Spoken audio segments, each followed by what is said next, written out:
Bonjour à toutes et à tous, nous allons faire le point sur toute l'actualité sportive, comme chaque semaine, avec Guillaume Vanderschaak. Bonjour Guillaume. Bonjour Vincent. Rédacteur en chef de Sprint. On revient d'abord sur l'actualité sportive, ce qui s'est passé cette semaine. Un mot de football évidemment, et le LOSC qui est passé devant la DNCG, mais on attend le verdict. Malheureusement, on n'a toujours pas la réponse. Est-ce que Lille sera bien en Ligue 1 la saison prochaine ou pas? En effet, le LOSC est passé devant la DNCG mardi. Ça a été assez rapide, moins d'une heure et demie apparemment. Il semblerait que le président Lopez ait apporté quelques garanties financières, pas suffisantes pour que la DNCG puisse délivrer un feu vert dans la foulée. On espérait avoir une réponse en cette fin de semaine. Pour l'instant, il se pourrait qu'on doive attendre la semaine prochaine.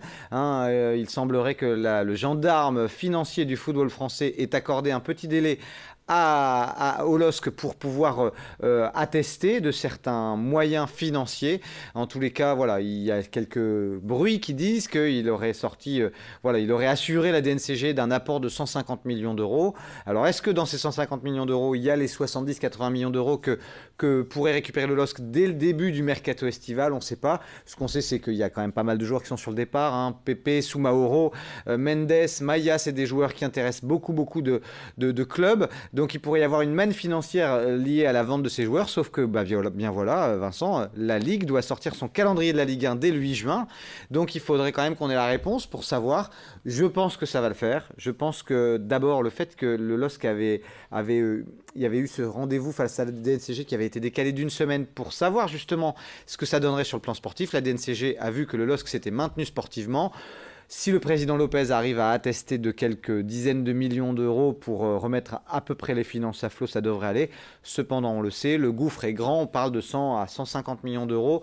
Il y a même des bruits qui évoquent le fait que la dette qui était de 100 millions d'euros en juillet 2017 aurait doublé en une saison. Mais en tous les cas, Gérard Lopez assurerait l'essentiel et la DNCG devrait donner son feu vert dans les prochains jours. Mais on est encore au conditionnel, espérons que ça se termine bien tout ça pour le LOSC. De toute façon, le championnat l'année prochaine qui sera bien en nombre pair, puisque si jamais le LOSC était relégué en Ligue 2, ce serait Ajaccio qui prendrait sa place. On passe maintenant donc au basket et nouvelle échéance pour le LMB ce week-end. Ouais, les basketteurs du LMB qui ont un petit peu rendez-vous avec l'histoire, c'est la première fois qu'ils sont dans le dernier carré du championnat de France de Pro B. Ils ont passé facilement l'obstacle Saint-Chamond le week-end dernier. Ils jouent contre Roanne. Roanne, c'est le deuxième de la phase régulière. Ils jouent à Roanne samedi. Il y aura un match, une revanche lundi soir au Palais Saint-Sauveur de Lille où le club attend beaucoup de monde, beaucoup d'ambiance. Et en cas d'égalité, il y aura un match d'appui. En tout cas, ce qui est sûr, c'est que dans ces phases finales, il reste 4 équipes. Et Roanne, c'est peut-être le plus gros morceau. Donc si jamais les basketteurs lillois arrivaient à passer l'obstacle Roanne, tout serait possible, et notamment l'accession en Pro A, en JP Elite. Ce n'est jamais arrivé que les basketteurs lillois évoluent au plus haut niveau du basket français, mais l'espoir est encore de mise, et une victoire face à Roanne, ça permettrait de continuer de rêver. Alors si jamais, imaginons, projetons-nous un peu dans le futur hypothétique, si jamais le LMBC montait en JP Elite Pro A, est-ce qu'il y aurait possibilité de jouer ces matchs du côté du Palais Saint-Sauveur? Alors on le sait, il y a quelques années quelques gros travaux au niveau du Palais Saint-Sauveur. J'ai eu la direction du club, notamment le manager général Wilfried Duchemin, le responsable de la communication Alexandre Vinet. Apparemment, oui, le LMB pourrait jouer au Palais Saint-Sauveur en cas d'accession en Pro A. Il y aurait quelques ajustements à faire, mais des ajustements techniques qui auraient dû être faits quoi qu'il arrive, même si le LMB reste en Pro B. En tout cas, oui, le LMB pourrait jouer en Pro A la saison prochaine au Palais Saint-Sauveur. Et c'est tout ce qu'on leur souhaite, bien entendu. Et puis un dernier mot de basket, ça se passe cette fois-ci du côté du SOMB à Boulogne-sur-Mer, puisque eux aussi ils sont en plein dans leur play-off, ils sont plus qu'à un match de la finale, c'est la belle samedi soir donc, et ça se joue du côté de Chartres. On passe maintenant à la natation, direction Gravelines pour des championnats de France de natation en eau libre. Absolument, c'est depuis, ça a démarré hier et c'est jusque dimanche, c'est dans le fameux grand bassin des parcs des rives de l'A, un bassin où il y a aussi pas mal de compétitions d'aviron. Et bien c'est les championnats de France en eau libre open, donc il y a aussi des concurrents étrangers, notamment les Allemands qui sont redoutables en la matière. En tout cas, du 5 km au 25 km, imaginez 25 km en eau libre, c'est plus qu'un semi-marathon.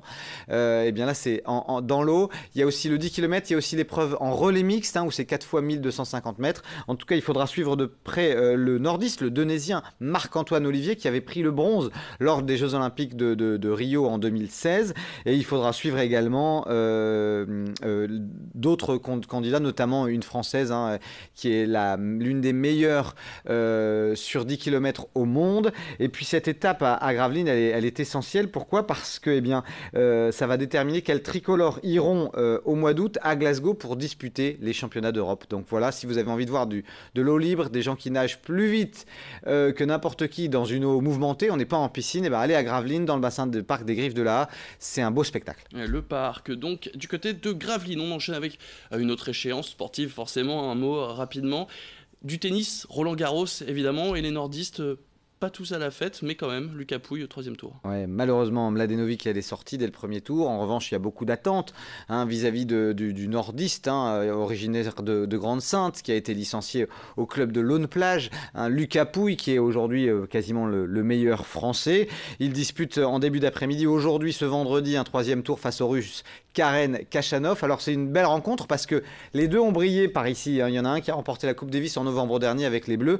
Et puis l'autre, le Russe Karen Khachanov, avait remporté à Lille l'Open de tennis du Nord en 2015. Et tout le monde disait que c'était un futur très grand. Je pense que Lucas Pouille aura fort à faire parce que Karen Khachanov, c'est un joueur qui tape très fort du fond du court, qui sert très fort. Mais bon, face à son public, Lucas Pouille devrait pouvoir passer. En tout cas, c'est aujourd'hui. Et puis à suivre aussi en début d'après-midi ce vendredi, Pauline Parmentier, qui a battu Alizé Cornet après avoir perdu le premier set 7-6 au tie-break. Elle a battu l'autre française, elle vient de jouer 2 françaises et elle joue contre une grosse pointure, Caroline Wozniacki. Ce sera difficile pour Pauline Parmentier, mais c'est au jamais sur la terre de Roland. Tout peut arriver. Et puis pour la dernière minute qui nous reste à parler sport, on parle de course à pied. Guillaume, amène tes baskets. Oui, rapidement, c'est du côté de Ham en Artois, pas très loin de Béthune, avec un 5 et un 10 km. Il y aura aussi les courses du Magot à la Gorgue et les courses du Moulin à Templeuve. Et puis les amateurs de trail de leur côté, eux, se rabattront sur le trail des éoliennes à Fruges.